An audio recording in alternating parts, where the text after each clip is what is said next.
সেই মেয়ে। একদিন হয়তো একদিন, হয়তো অন্য কোনো একদিন আমার সমস্ত মিথ্যে পোশাক ছুঁড়ে ফেলে দিয়ে আমি হয়ে উঠব সেই অসামান্যা। খোলা চুল মেঘের মতো ঢাকবে আমার খোলা পিঠ, দু চোখে জ্বলবে ভীষণ আগুন, কপাল ঠিকরে বেরোবে ভয়ঙ্কর তেজরশ্মি, হাতে ঝলসে উঠবে সেই খড়গ, দু পায়ের নুপুরে বেজে উঠবে রণদুন্দুভি, নৃশংস অট্টহাসিতে ভরে উঠবে আকাশ। দেবতারাও আতঙ্কে স্তব্ধ হয়ে বলতে থাকবে, মহামেঘ প্রভাং ঘোরাং মুক্ত কেশিং চতুর্ভুজাং কালিকাং দক্ষিণাং মুন্ডমালা বিভূষিতাং। বিভৎস দাবানলের মতো আমি এগোতে থাকবো, আর আমার এগিয়ে যাবার পথের দুপাশে মুন্ডহীন অসংখ্য দেহ ছটফট করতে থাকবে।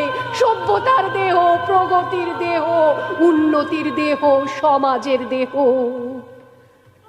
হয়তো আমি সেই মেয়ে, হয়তোবা।